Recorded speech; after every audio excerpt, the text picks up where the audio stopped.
All right, welcome. So you gentlemen had requested that we take some Rick and Morty from the show and try to give it some deeper interpretation from a Jewish perspective.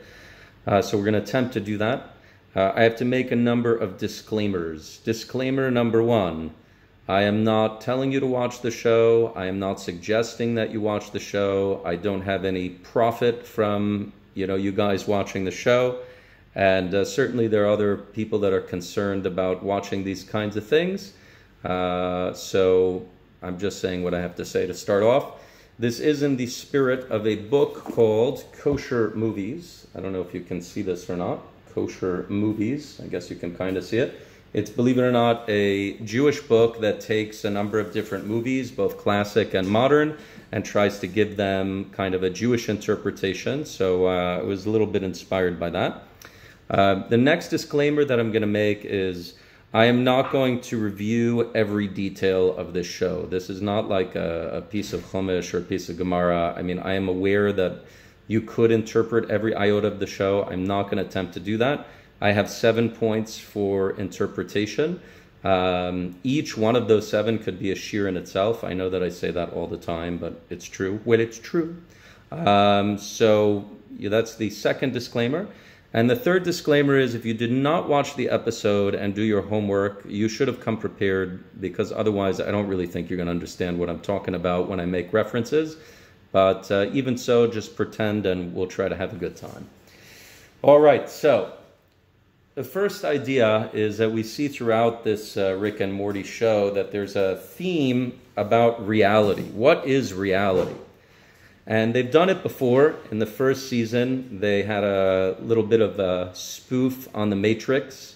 For those that don't know, The Matrix was a really heavy-duty sci-fi film. The idea is that everyone's really living in a computer, in a fake illusion type reality, and your real self is in this like kind of machine and this goo, and you live within the computer reality. So they did that. They also did something for Inception, which is the concept of being in the dream world.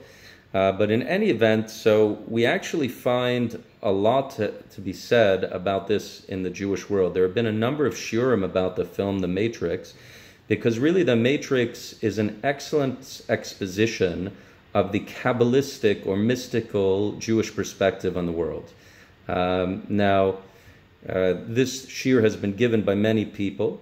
And it's an excellent example, and it happens to be Lag BaOmer for you guys. It was Lag BaOmer earlier for us, so I'm going to take license to speak about mystical ideas. Not that I ever have to, but so we have this concept that the physical world that we live in is in actuality an illusion. In other words, we believe that it's real. Like you can't jump off the Empire State Building and say, this is an illusion, I'm just going to will it not to be.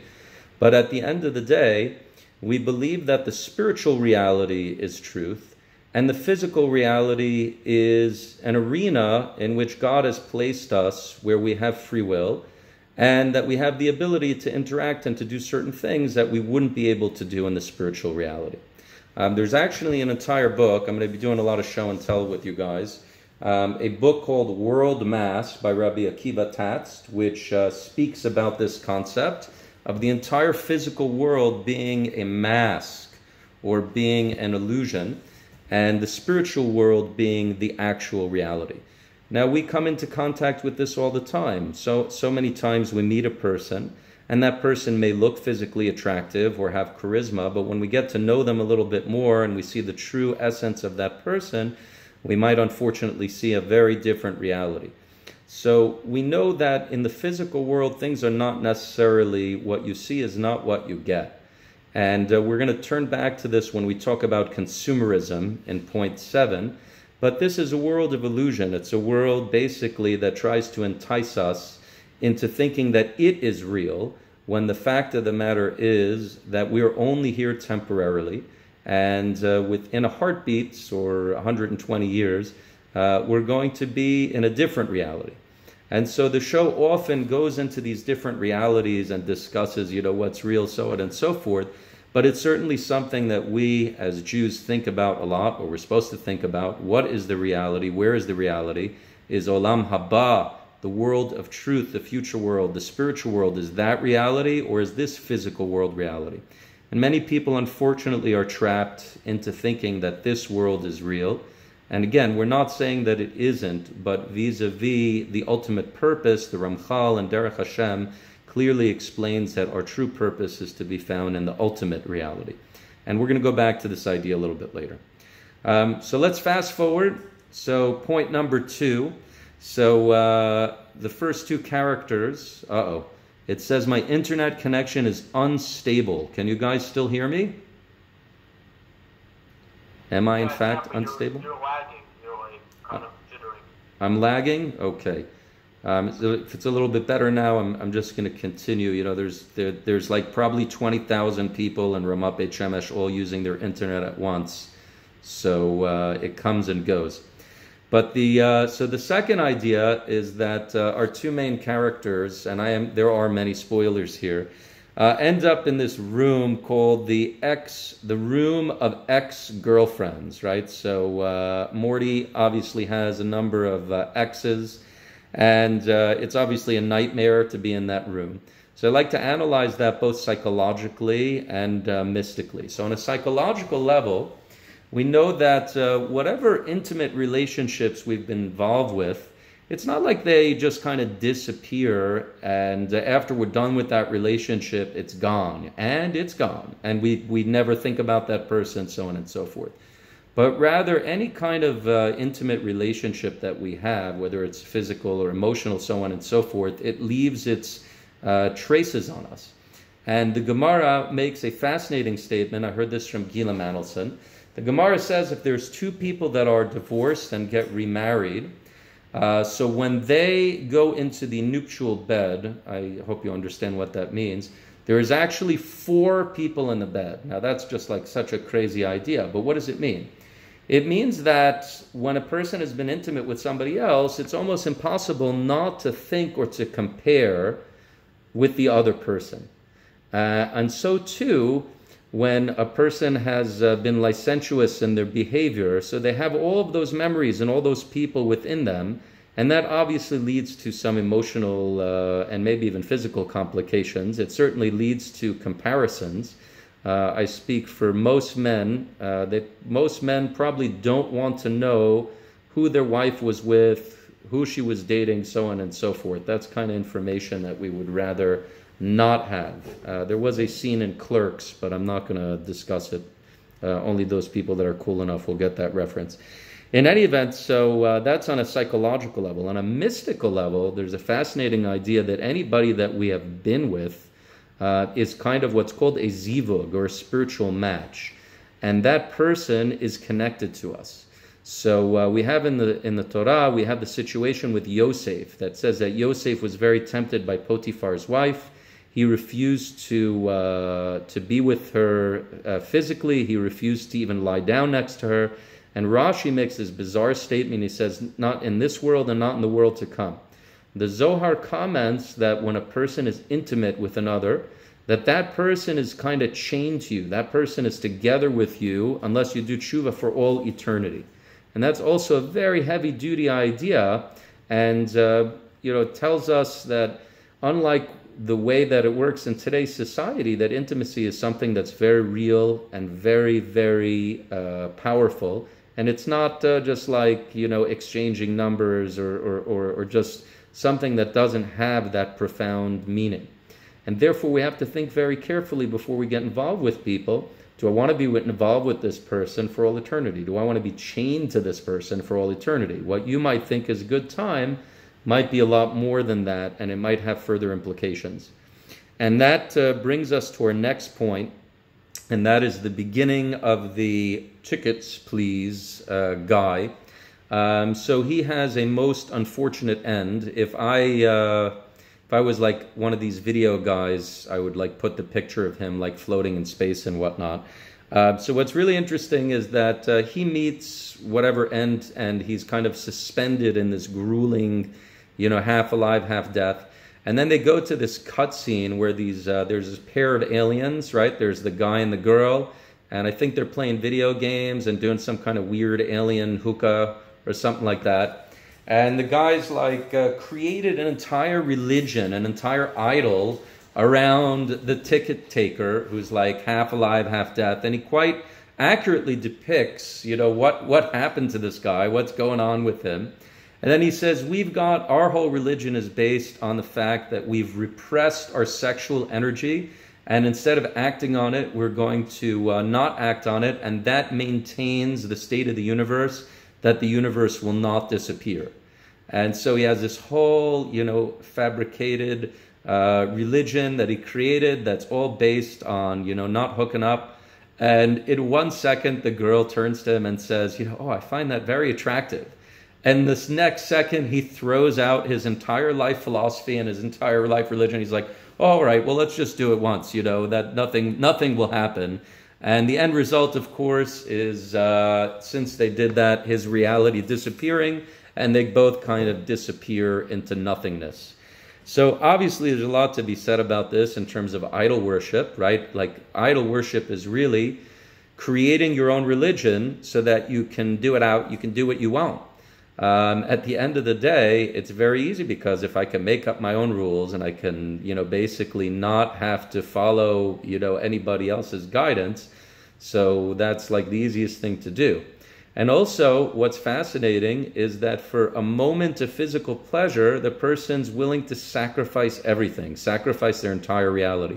How many men have we seen that for a moment of pleasure, they've ruined their marriages, they ruined their political careers, right?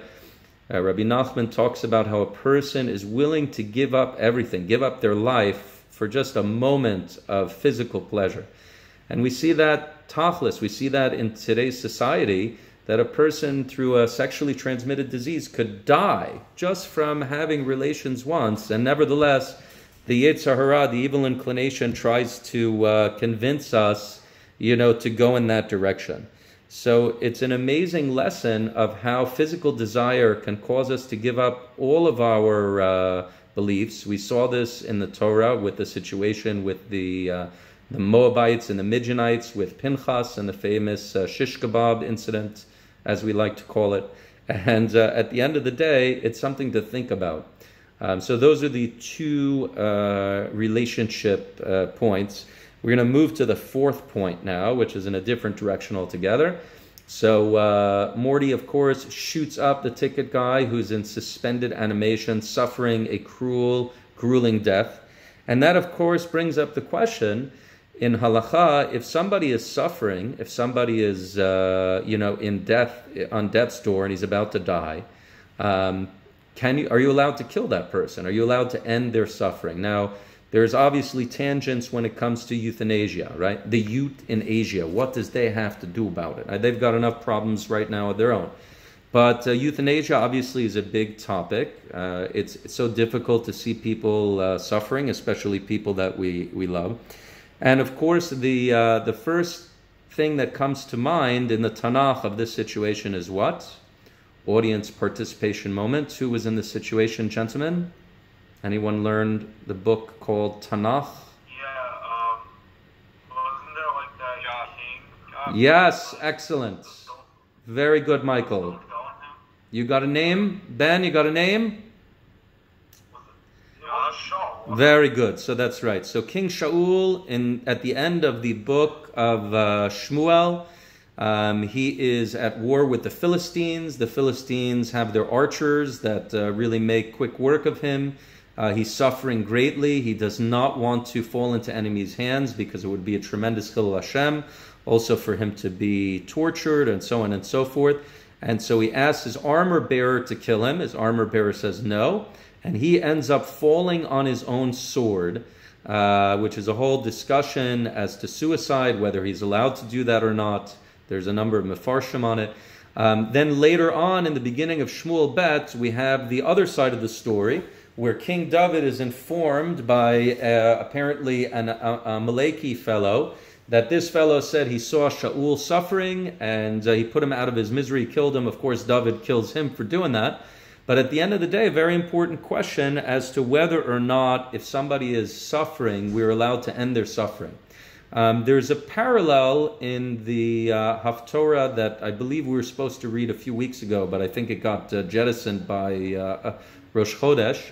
And that's, of course, the story of the 4 lepers, which according to some people are Gehazi and his children. They are outside of a besieged town. The town, everybody in there is starving to death. They are outside of the town because they're lepers. They took a look at the enemy camp and they say, why don't we just go there? If we go back to the town, we're going to die of starvation. If we go into the camp, maybe they'll kill us or maybe we'll survive. So they go into the camp and they find that there was a miracle and all the soldiers had fled and they've got all the food that they could possibly eat. And from this we learn a very interesting insight. I believe this is mentioned in Rabbi Jafter's Gray Matter as well. And that is, if God forbid a person is dying and they can go through life-threatening surgery, so if that surgery may kill them or may make matters worse, can they take that chance? So based on this Tanakh, that basically the idea is that yes, they should or they can go for the life-threatening surgery since they're going to die anyways, because maybe this will be able to extend their life. There was a very fascinating idea, by the way. On Shabbat, let's say you have an animal that's suffering, are you allowed to put it out of its misery? Wonderful other book called The Vision of Eden by Rabbi David Sears. This is the second edition. The first edition was published by my Rebbe, Rabbi Vitzalel Naor and Orot. And he discusses all different issues, one of which is, you know, are you allowed to put an animal out of its misery if it's suffering? And of course, there are many different opinions. Just to close this particular section, I want to share an absolutely crazy story. It's from a book called Visions of Greatness. This was about 50 years ago. There was a man that was on life support and he unfortunately was slowly dying, a Jewish fellow. The doctor was also Jewish. And the doctor strongly suggested to the family that they pull the plug, there's no hope, and that's that. The family listened to him. They pulled the plug and he died before Shabbat. That Friday evening, this man who died came to the doctor who advised the family to pull the plug and told him, I know that you were trying to be kind, but really you have done me a tremendous disservice. I was supposed to remain in the world for another 24 hours. That was my sentence. That was my tikkun, my rectification. And because you ended my life earlier, now I have to come back down in order to fulfill those 24 hours. The doctor woke up. He said that was the craziest dream. There's probably no truth to it, until he had it another 2 times, at which point he got really freaked out. He ended up actually becoming observant. Now, whether you believe the story or not is another issue, but the question on the table is, could there be a reason that Hashem would keep a person suffering in this lifetime, in this world that's beyond our comprehension? In other words, of course we want what's best for people and we don't want people to suffer. But on the other hand, we don't know what's going on in the spiritual world. We don't know what's best for this person, and we don't know if that's part of Hashem's plan. So that's certainly something to think about. All right, we're going to move to our 5th point. There's a very interesting situation where Rick and Morty have to not think about what's going on and divert themselves and create some kind of an alternate story. So this is something which we all deal with, and that is, being distracted. Like some of you may be distracted right now in the middle of this talk, right? So we have a Gemara which tells us that there are certain averot that even the greatest people don't escape on a daily basis. One of which is having foreign thoughts during davening. One of which is having licentious or sexual thoughts. It could be that those two are combined, the davening, having during davening, which is usually not a good situation. But in any event, we know how difficult it is to control our thoughts. There's a fantastic book which I would advise everyone to read. This is the last of the books. Don't worry, guys. We'll put you in the poorhouse over a month, but not that much longer. And that is Jewish Meditation by Rabbi Aryeh Kaplan. This is an absolute must-read for anyone who likes thinking. And he mentions this very fascinating meditative exercise. And the meditative exercise, which we're not going to do, is, Ben, you're laughing at me because you probably know what this is. So the meditative exercise is not to think about anything. Nice. So the meditative exercise for the next minute, which we're not going to do, is not to think about anything. So if you attempt right now to think about nothing, you're going to have millions of things popping in your head. At the very least, you're going to think, I can't think. Stop thinking. Don't think about anything, so on and so forth. And Rabbi Kaplan speaks a lot about that and the definition of meditation as being directed thoughts that I direct and that I have control over.